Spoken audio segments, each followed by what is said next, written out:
Setelah resmi diberhentikan dari PDI Perjuangan pada Desember tahun 2024, spekulasi mengenai langkah politik mantan Presiden Joko Widodo semakin memanas.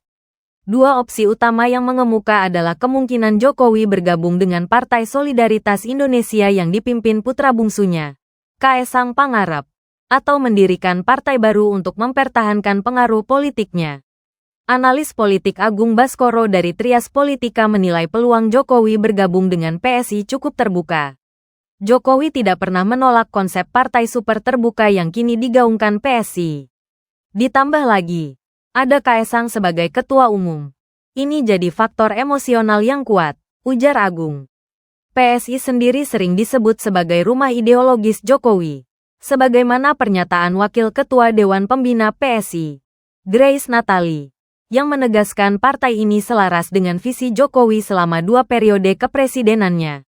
Data politik juga menunjukkan kedekatan Jokowi dengan PSI pasca Pilpres 2024, terutama setelah dukungan PSI terhadap pasangan Prabowo-Gibran yang membuahkan kemenangan. Namun, beberapa pihak mempertanyakan apakah PSI, dengan elektabilitas yang masih terbatas, cukup besar untuk menampung ambisi politik Jokowi yang pernah diusung partai sekaliber PDIP. Bergabung dengan PSI bisa dilihat sebagai langkah pragmatis, tapi mungkin kurang prestisius dibandingkan opsi lain seperti Golkar, tambah Agung.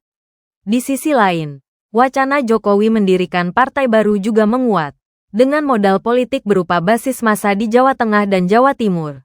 Terbukti dari kemenangan Ahmad Lutfi di Pilkada Jateng serta dukungan jaringan relawan seperti Projo, Jokowi dinilai memiliki daya tawar untuk membentuk kekuatan politik baru.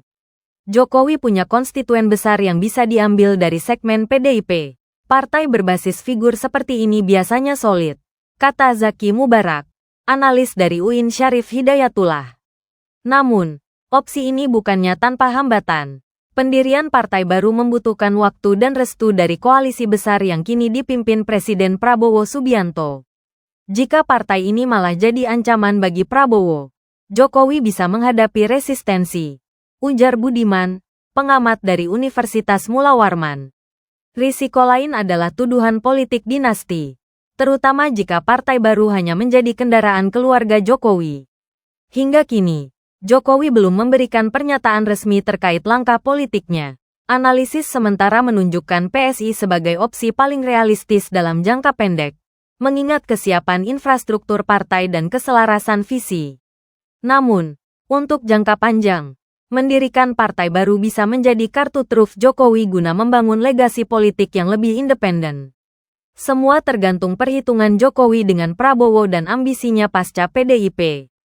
Yang jelas, ia tak akan tinggal diam, tutup Zaki. Publik kini menanti langkah konkret dari figur yang pernah 2 kali memimpin Indonesia ini. Apakah Jokowi akan pulang ke PSI atau membuka lembaran baru? Waktu yang akan menjawab.